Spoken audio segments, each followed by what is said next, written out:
कहा जाता है कि जहाँ धरती आसमान से मिलती है वही है हरिद्वार। ये सिर्फ एक शहर नहीं, ये वो द्वार है जहाँ से माँ गंगा पहाड़ों को छोड़कर पहली बार मैदानों में कदम रखती है। यहाँ हर गली में एक कहानी है, हर घाट पर एक विश्वास है। आज भी तुम्हें लेकर चलूंगा हर की पौड़ी, जहाँ खुद भगवान विष्णु के कदम पड़े थे। मनसा देवी और चंडी देवी के उन पहाड़ियों तक जहाँ सदियों से लोग अपनी इच्छाएं लेके चलते हैं। भारत माता मंदिर, जहाँ एक मंदिर पूरे भारत की आत्मा को समर्पित है। सप्तऋषि आश्रम के उस शांत किनारे तक जहाँ गंगा खुद 7 धाराओं में बट गई थी, और पावन धाम के उस कांच वाले मंदिर तक जो रोशनी में जगमगाता है।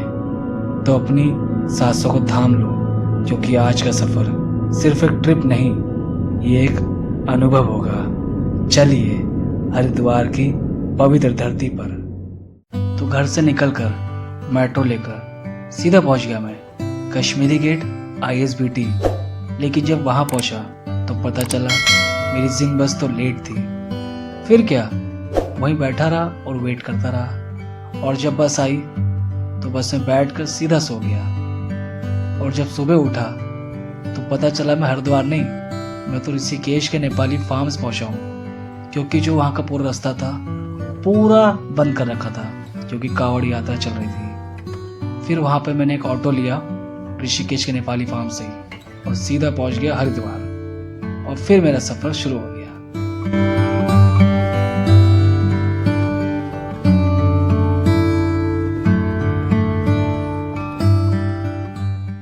यह है हर की पौड़ी, हरिद्वार का सबसे पवित्र घाट, जहाँ गंगा पहाड़ों से निकलकर मैदानों में पहली बार उतरती है।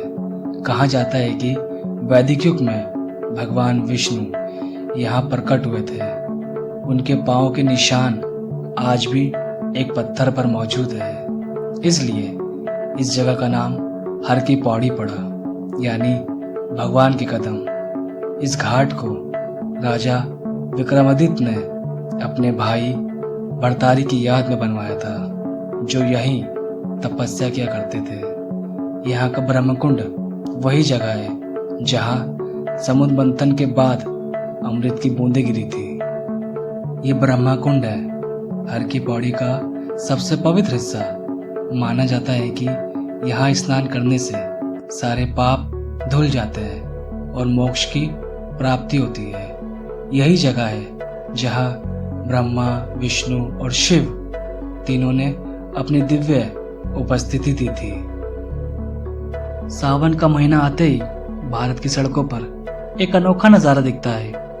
भगवा वस्त्रधारी लाखों शिव भक्त कंधे पर कावड़ लिए बोलबम के जयकारों के साथ पैदल यात्रा पर निकल पड़ते हैं। इसकी जड़ें समुद्र मंथन की पौराणिक कथा से जुड़ी है। मंथन से निकले विष को भगवान शिव ने पी लिया, जिससे उनका कंठ नीला पड़ गया। विष की तपन शांत करने के लिए देवताओं ने उन पर गंगाजल चढ़ाया।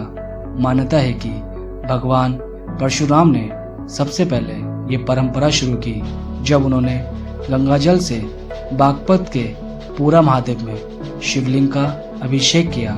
तभी से भक्त हरिद्वार, गंगोत्री जैसे पवित्र स्थलों से गंगाजल भरकर सैकड़ों किलोमीटर पैदल चलकर अपने शहर के शिव मंदिर में सावन शिवरात्रि पर उनका अभिषेक करते हैं। यही है कांवड़ यात्रा, आस्था, भक्ति की एक अटूट परंपरा।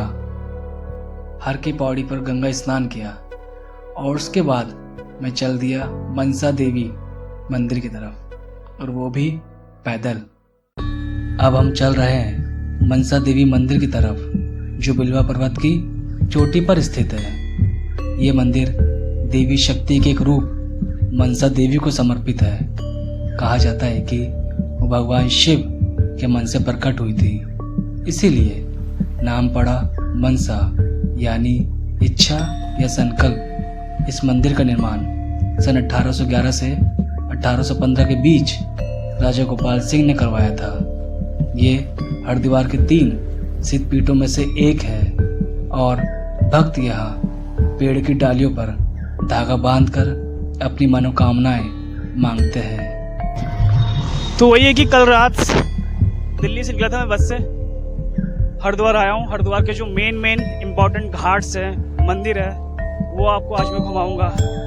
मनसा देवी घूम लिया, हर की पहाड़ी घूम लिया, अब चंडी देवी के पर चढ़ाई कर रहा हूँ मैं। उसके बाद 2-3 और मंदिर है फेमस घाट से, वो भी आपको घुमाऊंगा। तो मनसा देवी की चढ़ाई में करके आ चुका हूँ, बहुत ऊपर था, और अब मैं जा रहा हूँ चंडी देवी, वो भी पैदल।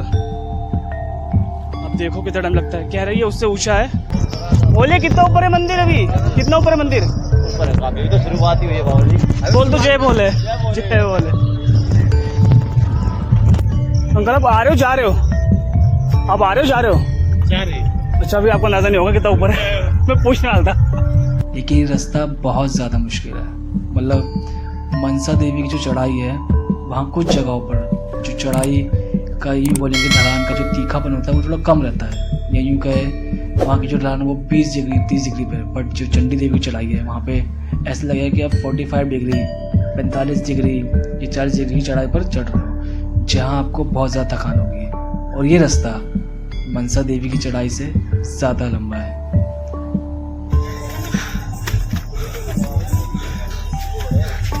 बहुत थकान, बहुत पसीना। फाइनली मंदिर पहुंच गए। हमारी मोटरसाइकिल में चलना मंदिर आ गया। यह है चंडी देवी मंदिर, नील पर्वत की चोटी पर। कथा के अनुसार जब राक्षस राजा शुंभ और निशुंभ ने स्वर्ग पर कब्जा कर लिया था, तब देवी पार्वती ने चंडी का रूप धारण किया और उन्हें पराजित किया।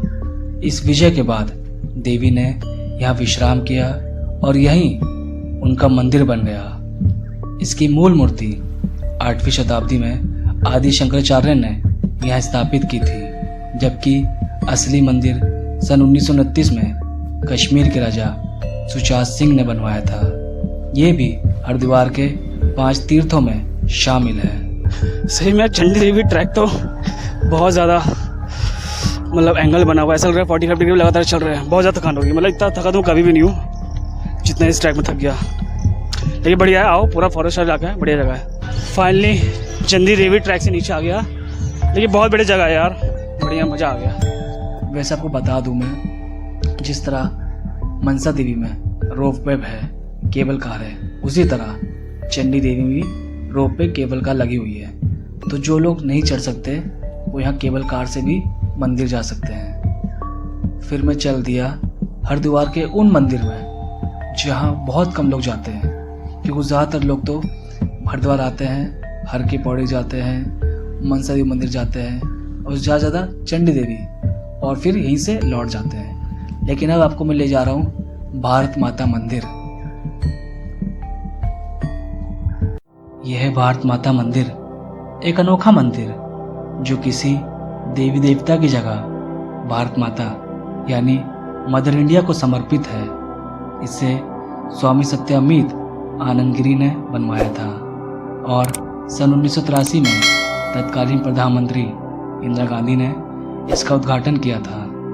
ये मंदिर 8 मंजिला है और 180 फीट ऊंचा।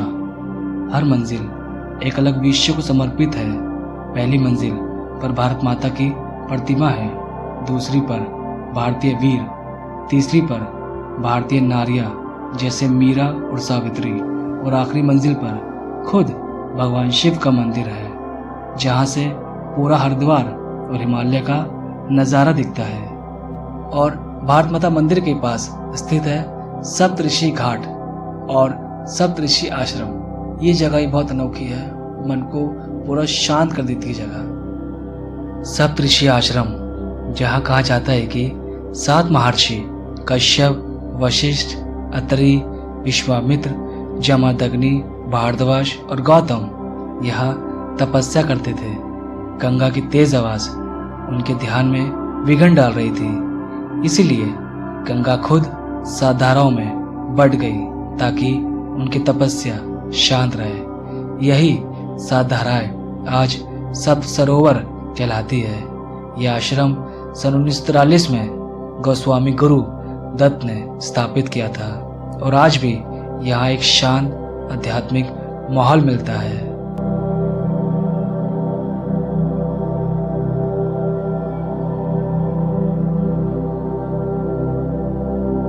इसके बाद मैं आ जाता हूँ पावन धाम, एक ऐसा मंदिर जो कांच से बना हुआ है। पावन धाम जिसे कांच का मंदिर भी कहा जाता है, इसे स्वामी वेदांत आनंद जी महाराज ने बनवाया था और इसकी खास बात है इसका शानदार गिलास और मिरर वर्क। दीवारों पर गंगा अवतार, कृष्ण बलराम की कहानियाँ और महाभारत के दृश्य कांच और रंग बिरंगे पत्थरों से बनाए गए हैं। यह मंदिर भगवान शिव को समर्पित है और अपनी कलाकारी के लिए पूरे हरिद्वार में फेमस है। ये ओम घाट है, देखो पीछे आपको दिख रहा है, तो वहाँ पे ओम के शेप का पुल है, वहाँ पे ओम भी लिखा हुआ है पुल से ही। तो ये एक ऐसा घाट है जो हर की पौड़ी से लगभग 1.5 से 2 किलोमीटर दूर है, लेकिन ये खाली मिलता है। मतलब हर की पौड़ी बहुत भीड़ होती है, वो मेन घाट है वो हरिद्वार का, लेकिन यहाँ भी आके आप नहा सकते हो। मैंने अभी यहीं पे स्नान किया था, सुबह भी किया था हर की पौड़ी, अभी फिर यहाँ किया। तो बहुत बढ़िया घाट है, अगर आपको शांति से नहाना है तो देखो बिल्कुल खाली पड़ा हुआ है, ऑलमोस्ट खाली पड़ा हुआ है, कोई है ही नहीं, और आराम से नहाओ। बाकी यहाँ सेफ्टी के लिए ये एक दे रखा है, एक बैरिकेड टाइप का, ये स्टील रॉड्स टाइप का, तो इसके अंदर ही नहाना होता है, इसके बाहर नहाना फिर सेफ्टी से बाहर निकल जाएंगे। तो बस वही है, यहाँ पे चैन वगैरह होती है, यहाँ पे इस तरह से रेलिंग्स होती है, तो इसको पकड़ के नहाओ तो बहुत बड़े घाट है ना, एकदम खाली। और एकदम यहाँ बैठने, अगर हम बैठते हैं ना तो उसमें बड़ा मज़ा आता है कि एकदम खाली सा घाट है, कोई दिक्कत नहीं है। और देखो यहाँ पे गंगा जी फ्लो हो रही है और इधर ये छोटा सा डैम बना रखा है, बढ़िया जगह है ना। हरिद्वार आओ तो इस जगह भी एक बार आगे देखना, अच्छी जगह है।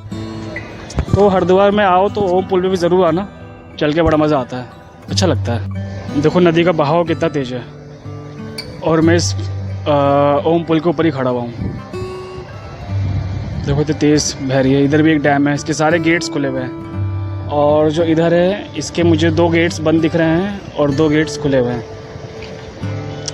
बढ़िया जगह यार, देखो इतना खाली सा घाट है, हर की पौड़ी पे जगह नहीं होती पाँव रखने की। और ये देखो पूरा ऑलमोस्ट पूरा खाली, इक्का दुक्का लोग हैं, इस साइड भी और इस साइड भी पूरा खाली पड़ा हुआ घाट, बढ़िया है। और अब दिन का सबसे खास पल, शाम की गंगा आरती। हर रोज़ सनसेट के टाइम हर की पौड़ी पर दिए जलाए जाते हैं, मंत्र और शंख की आवाज़ गूंजती है और गंगा माँ की आरती उतारी जाती है। ये नज़ारा सदियों से ऐसा ही चला आ रहा है।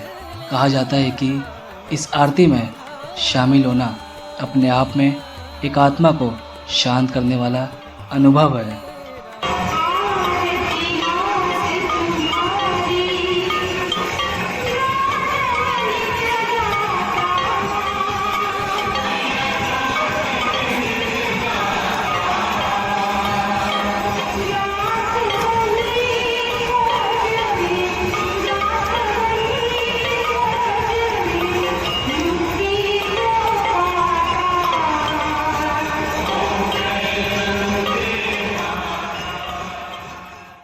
यहाँ खाने के लिए मैंने कई सारी चीज़ ट्राई की, कहीं कचौड़ी, कहीं रबड़ी फलूदा, कहीं डोसा, कहीं लस्सी।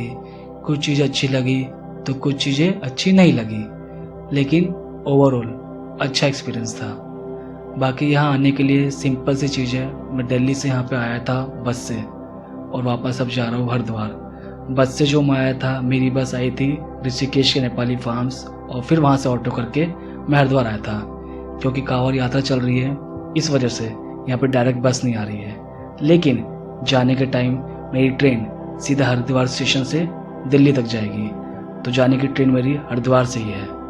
तो अगर आपको यहाँ पे आना है तो बेस्ट तरीका है कि आप ट्रेन से डायरेक्ट आइए ताकि सीधा हरिद्वार पहुँचेंगे आप। अगर आप बस से आते हैं तो पहले आपको जाना होगा ऋषिकेश, देन वहाँ से आप हरिद्वार आएंगे। साथ में अगर बात करें बजट की, तो मैं तो यहाँ एक ही दिन के लिए आया था। मैं यहाँ सुबह 5 बजे पहुँच गया था और रात में मेरी 11 बजे की ट्रेन है। तो इस दिन जो भी मेरा खर्चा था वो सिर्फ मेरे घूमने और खाने पीने में लगा। तो मैं आपको बता सकता हूँ कि एक बंदे का जो खर्चा है, अगर मैं खुद के हिसाब से बताऊँगा तो मेरा खुद का खर्चा तकरीबन 3,500 से 4,000 रुपये का आया है, जिसमें मैंने पब्लिक ट्रांसपोर्टेशन यूज़ किया है, मैंने यहाँ पे क्या क्या खाना खाया है पिया है उसमें जो खर्चा आया है, और अगर कोई जगह मैं गया हूँ जहाँ टिकट लगा होगा उसका खर्चा।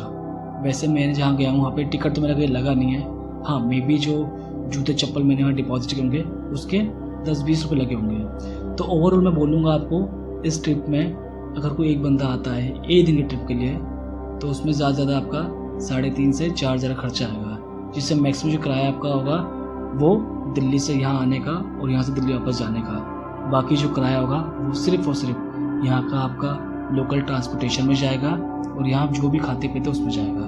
तो ये आपका बजट रहेगा 3,500 से 4,000 के बीच। बाकी ये जगह इस वक्त बहुत सुंदर दिखती है, सावन के टाइम हल्की सी बारिश भी होती है, तो वो भी एक सोने पे सुहागा वाली बात हो जाती है।